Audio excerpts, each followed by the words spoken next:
अबे भाई उठा लो, टांग सो गई मेरी, हिल नहीं रही। उठाओ, आगे इधर आओ। आओ भाई उठा भी लो यार, देरी खैर हो गई भाई।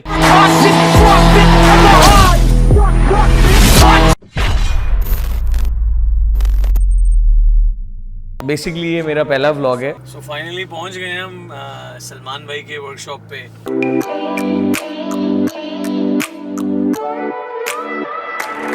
मैं समझता हूँ हर आदमी से हमें रोज सीखने को मिलती हैं चीजें। I'm done trying to make y'all comfortable. For the record, you ain't trying to grow, then it's done for you.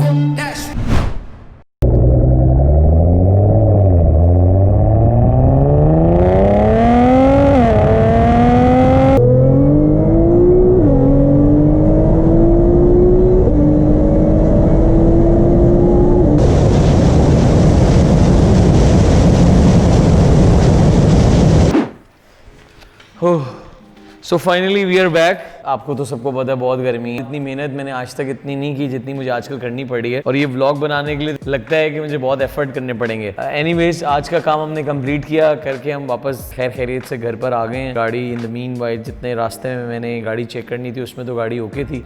कोई भी चीज़ आपको पसंद आती है नहीं आती, जो भी आपका दिल करता है तो फुप्पो की तरह क्रिटिसाइज ज़रूर करना है। मुझे कोई फ़र्क नहीं पड़ता अगर आपका अच्छा कमेंट कोई बुरा कमेंट है, मेरे लिए दोनों रिस्पेक्टेबल हैं। मैं दोनों को ऑनर करूँगा। इस यूट्यूब चैनल का मकसद है गाड़ियों से रिलेटेड सही इन्फॉर्मेशन, सही गाइडलाइन, जो सीखना चाहते हैं गाड़ियों के बारे में वो भी सीख सकें जितना मैं सीख रहा हूँ। बस बेसिक मकसद मेरा ये है कि वो भी सीखें मेरे साथ और मैं भी सीखूँ। तो भाई आज हम ट्रैक पे हैं और मूवी भाई हमारे साथ हैं। ये देखिए कितने प्यारे लगते हैं अगर इनका मुंह बंद होता है तो। और हमारे एक और दोस्त हैं मम्मी अबू ने भी जल्दी में इनका नाम MG पे ही छोड़ दिया, शॉर्ट फॉर्म है इनका। आज बहुत रश है आज ट्रैक पे। आप देखो इधर उधर यार, चारों तरफ कैमरा घुमाओ।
गाइस ट्रैक से दोस्तों से मिलके फन करके हर तरह से गाड़ियां घुमा के फ्यूल खत्म करके फाइनली मैं आ गया हूं। और जैसे कि मैंने आपको आते हुए बताया था कि आज मैं रिवील करने जा रहा हूं अपने 350Z सामान की लिस्ट, क्योंकि बहुत सारे लोग हैं जिन्होंने मुझे मैसेजेस किए हैं और पूछते हैं कि आप 350Z जो ड्रिफ्ट बिल्ड करने जा रहे हैं उसमें क्या क्या सामान डाल रहे हैं। इंडिविजुअली हर एक का आंसर करना ज़रा रिप्लाई करना मुश्किल है। तो इसकी जो अनबॉक्सिंग है वो हम नेक्स्ट व्लॉग में इंशाल्लाह करेंगे जब हमारे पास 100% सामान आ जाएगा। ये व्लॉग बनाने का बेसिकली मकसद ही है जो पार्ट्स मैं यूज़ कर रहा हूँ वो पार्ट्स आप तक शेयर करूँ कि मेरे पास क्या क्या है। ऑलमोस्ट 5 मंथ्स के वेट के बाद 50% सामान मेरा अल्हम्दुलिल्लाह रिसीव हो गया और 50% अभी भी मेरा सामान रहता है। और इसमें से कुछ ऐसा सामान है, आप मेरे राइट लेफ्ट देख रहे होंगे, इसमें से कुछ सामान जो है वो लाहौर जाना है, उसके बारे में भी मैं आपको आगे बताता हूँ। इंजन जो मैंने नया डाला है। ओके तो गाइस हम स्टार्ट करते हैं SPL परफॉर्मेंस के सस्पेंशन से। जैसे कि आप ये सामने देख रहे हैं, सस्पेंशन के बाद हम आएंगे परफॉर्मेंस पार्ट्स पे, परफॉर्मेंस पार्ट्स के बाद हम आएंगे इसके कॉइल ओवर्स पे एंड देन एंगल किट पे, और जो भी इसकी बाकी अपग्रेड्स हैं एक्सटीरियर वाइज इंटीरियर वाइज वो मैं आप लोगों से डिस्कस करूंगा फर्दर व्लॉग में। तो अभी हम चल रहे हैं सस्पेंशन की तरफ, और सस्पेंशन के जितने भी पार्ट हैं वो मैंने SPL कंपनी USA से परचेज किए हैं। SPL कंपनी का मैं वेबसाइट जो है ब्लॉग में इसके डिस्क्रिप्शन में ऐड कर दूंगा, आप देख भी सकते हैं।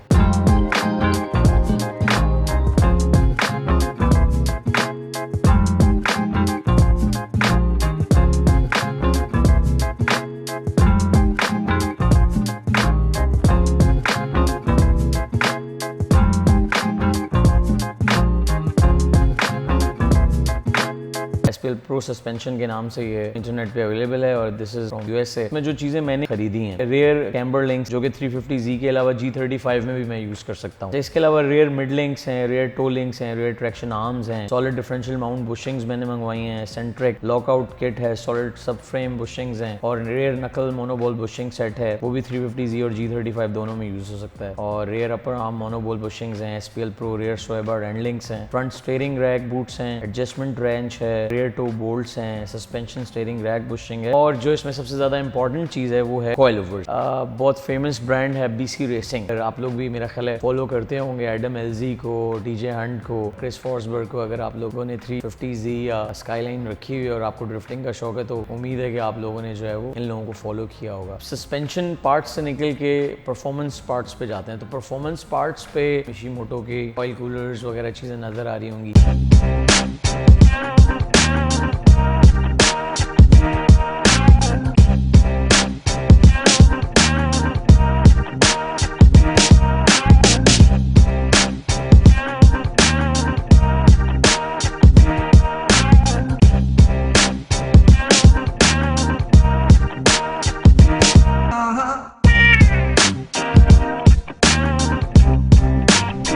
अगर मैं इंजन की बात करता हूं तो इंजन में बेसिकली जो मैंने किया है वो इनिशियली मैंने जब 350Z खरीदी तो वो वाइट कलर की थी और उसकी इंजन की पोजीशन ऑलमोस्ट मेरे हिसाब से 0% थी। जितने लोग मुझे जानते हैं पता है मुझे वाइट गाड़ियां रखने का शौक है, बट मुझे इस दफा ये गाड़ी बिल्कुल डिफरेंट बनानी थी। बॉडी शॉप से इसको कलर चेंज कराया, ब्लैक किया। ब्लैक करने के बाद ये गाड़ी मैंने यहाँ से मैक्स पावर लाहौर भेजी है। उनके पास एक 2006 का as good as brand new engine पड़ा था, उस इंजन को मैं इस गाड़ी में इंस्टॉल करवा रहा हूँ और उसके साथ जो परफॉर्मेंस की चीजें हैं इनके साथ ही इंस्टॉल करवा रहा हूँ। और उसमें जो मैं उसके इंजन को अपग्रेड करने के लिए जो बिकॉज यहाँ कराची में फ्यूल की जो पोजीशन है वो बहुत ख़राब है, तो उसमें मैं मेथनॉल किट ऐड कर रहा हूँ ताकि स्टॉक इंजन अच्छे से परफॉर्म कर सके। और तो उसमें जो परफॉर्मेंस के पार्ट्स हैं उसमें जो मैं उनको भेजने जा रहा हूँ, उसमें अगर आप देख रहे होंगे मिशिमोटो का रेडिएटर है, थर्मोस्टेट किट है, ऑयल कूलर्स हैं, पावर स्टीयरिंग के लिए भी ऑयल कूलर मंगवाया और 2 ऑयल कूलर्स मेरे पास गोल्डन कलर में और एक ब्लैक कलर में। एक मैंने एक्स्ट्रा रखा है चूँकि अगर कोई भी ख़राब हो जाए तो मुझे नेक्स्ट अगर चेंज करना हो, रिप्लेस करना हो तो मेरे पास एक एक्स्ट्रा हो। उसके साथ अगर आप ये फ्रंट पे देखेंगे ACT एडवांस क्लच टेक्नोलॉजी की ये फ्लाई व्हील है, स्ट्रीट लाइट फ्लाई व्हील है, ये लाइट वेटेड है और ये क्लच प्लेट है। इसके साथ जो इसके रेलेवेंट पार्ट्स हैं वो सब मैंने वहीं से ऑर्डर करके, इवन के इसकी जो कीज़ हैं नट्स खोलने की, अनलॉक करने की और लॉक करने की, वो भी मैंने वहीं अमेरिका से ऑर्डर करके मंगाई है। तो बेसिकली परफॉर्मेंस में अगर हम बात करें तो हमारे पास ऑयल कूलर्स हैं। ऑयल कूलर्स के अलावा मिशिमोटो का आप देख रहे हैं कि रेडिएटर है, इसके साथ कैच कैन मैं लगाऊंगा और थर्मोस्टेट किट है ताकि ड्रिफ्टिंग पे मुझे जो मेन फोकस है गाड़ी में वो इसके जो टेम्परेचर्स हैं वो कंट्रोल रह सकें। और इसके साथ इंजन परफॉर्मेंस में जो काम कर रहा हूँ उसमें है शॉर्ट शिफ्टर, जैसे कि मैं ई ब्रेक लगाऊंगा वो आगे चल के मैं आपको बताता हूँ। तो ये सारी चीजें मैं परफॉर्मेंस में करने जा रहा हूँ। सबसे मोस्ट इंपॉर्टेंट थिंग ड्रिफ्टिंग के लिए ये वॉइस फैब, अच्छा एंगल, ये मैक्सिमम एंगल के लिए यूज की जाती है। अगर आप तेज स्पीड में ड्रिफ्टिंग करते हैं तो उसके लिए बड़ी कारआमद है गाड़ी को कंट्रोल में रखने के लिए। इसके साथ मैंने एक एक्करमैन किट ऑर्डर की है जो कि इसकी डैम्परिंग और इसके अलाइनमेंट के लिए यूज की जाती है। उसको मैं खुद करने की कोशिश करूँ ताकि मैं सीख सकूँ, आप लोगों तक पहुँचा सकूँ तो आप लोग भी इसको अंडरस्टैंड कर सकें। इसके अलावा फर्दर जो 350Z में मैंने जो चीज़ें बेसिकली ऑर्डर की हैं, अब हम इसमें सबसे पहले जाते हैं गाड़ी के इंटीरियर पार्ट्स में। तो बेसिकली अगर हम इंटीरियर पार्ट्स की बात करें तो सबसे मोस्ट इम्पॉर्टेंट जो इसमें हैं वो हैं कार रेसिंग सीट्स, जो कि मैंने स्टेटस रेसिंग कंपनी USA जो कैलिफोर्निया में वहाँ से ऑर्डर की। बेसिकली वो कस्टमाइज़ कराई मैंने, ब्रांड नेम Adeelr35। आप राइट साइड पे देख भी सकते हैं, मेरे व्लॉग में मैं तस्वीरें जो हैं वो इधर लगाई हैं, आप चेक कर सकते हैं। इनमें 2 सीट्स हैं, एक है जो ड्राइविंग साइड की सीट है उसको हम कहते हैं टूरिज्मो और जो लेफ्ट साइड पैसेंजर सीट है उसको कहते हैं GTX। सो ये जो सीट्स हैं ये बेसिकली मैंने ऑर्डर की और इसमें तो ऑलमोस्ट 4 to 5 मंथ्स इसकी कस्टमाइजेशन पे लग गए। और जो मैंने इसके अंदर सबसे इम्पॉर्टेंट चीज़ बैश बार। बेसिकली अगर आप ड्रिफ्टिंग कर रहे हैं और आप कोई भी एक्टिविटी इस तरह की करते हैं जिसमें कि बहुत हाई रिस्क है गाड़ी पलटने का या कोई भी एक्सीडेंट का, तो उसमें आप 2 से 3 चीज़ें ज़रूर अपनी फॉलो करें, जिसमें एक मैं समझता हूँ रोल केज है जो मैक्सिमम आपको सेफ्टी देता है। उसके साथ जो ये मेरी टूरिज्मो सीट है, ये बेसिकली साइड वॉल्स इसकी बड़ी होती हैं और इसके अगर आप राइट साइड पे देखेंगे तो हेडर पे भी हेलमेट कवर करने की जगह है। एक आप हेलमेट पहने, एक आप 6 पॉइंट हार्नेस होगी जो कि आपको मैक्सिमम सपोर्ट देती है, सेफ्टी देती है कि आप राइट लेफ्ट मूव नहीं हो सकते। अगर आप इन चीज़ों का ख्याल रखेंगे तो मैक्सिमम, अगर अल्लाह ना करे कोई एक्सीडेंट होता है, कोई भी चीज़ होता है, तो उसमें आप मैक्सिमम 90% आप सेफ हो सकते हैं। इंटीरियर वाइज जो चेंजेस किए उनमें मैंने NRG का deep dish steering with quick release. तो इसके साथ फिर आगे चल के अगर बात करूँ तो एनकाई व्हील्स मैंने बेसिकली ऑर्डर किए हैं अपने लिए। 6 रिम्स मैंने कॉपर कलर में जो है वो ऑर्डर किए हैं, 2 मैंने एक्स्ट्रा रखे हैं क्योंकि ऑब्वियसली आसानी से यूएस से चीज़ें मंगानी इतनी आसान नहीं है। तो ये बेसिकली व्हील्स इनका जो साइज़ है वो 18.9.5 है। इसके अलावा भी बहुत सारी माइनर अपग्रेड्स हैं जो टाइमली चलती रहेंगी। मेरी कोशिश है कि जितना भी काम हम आगे चल के इस गाड़ी से रिलेटेड करें वो घर पे करने की कोशिश करें और वो ख़ुद करने की कोशिश करें, ताकि जितना मैं सीख सकूं उतना मैं आप लोगों को सिखा सकूं, ताकि इसमें जिन लोगों को भी शौक़ है, लाइक मुझे भी शौक़ है, आपको भी शौक़ होगा, तो हम इसको मिल के कर सकें। और आपके पास अगर कोई सजेशन है, कोई राय है, कोई भी चीज़ है तो मुझे कमेंट में ज़रूर लिख के भेजें। तो आज के व्लॉग हम आगे एंड की तरफ लेके जाते हैं। आपकी कोई भी राय हो, कोई भी चीज़ आपको अच्छी लगती है मुझे कमेंट में बताएं, कोई चीज़ बुरी लगी कमेंट में बताएं। मैं ख़ुद अभी आपको दोबारा ये कहूँगा कि मैं ख़ुद अभी लर्निंग स्टेज में हूँ, चीज़ें सीख रहा हूँ। मेरी ख्वाहिश है कि आप भी सीखें और गाड़ियों से रिलेटेड कोई भी चीज़ हो तो आप मेरे इंस्टा को फॉलो कर सकते हैं। कोई चीज़ है तो आप मुझे मैसेज कर सकते हैं, डायरेक्ट मैसेज करें, मैं कोशिश करूँगा सबको जवाब दूँ। और अगर बहुत सारे सवालात सेम होंगे तो मैं ये कोशिश करूँगा कि जब कोई नया व्लॉग बनाऊँ तो उसमें उसको एड्रेस कर सकूँ। तो आज के लिए व्लॉग को एंड करते हैं। नेक्स्ट व्लॉग में इंशाल्लाह हम इन सब सामान को अनबॉक्सिंग ज़रूर करके आपको दिखाएंगे और मज़ीद इसकी जो इन्फॉर्मेशन है वो आपके साथ शेयर करूँगा। गाइस सब्सक्राइब करें मेरे चैनल को और बेल बटन को क्लिक करें, घर की बेल नहीं, ये वाली बेल। तो कोशिश करें कि नए व्लॉग्स के लिए, ताकि आप लोगों के पास नोटिफिकेशन आ सके और हम मज़ीद इसको बेहतर कर सकें। नेक्स्ट अगर आपकी कोई भी राय है तो ज़रूर मेरे कमेंट बॉक्स में करें और मैं इंशाल्लाह कोशिश करूँगा सबको इंडिविजुअली रिप्लाई कर सकूँ। Thank you, good bye.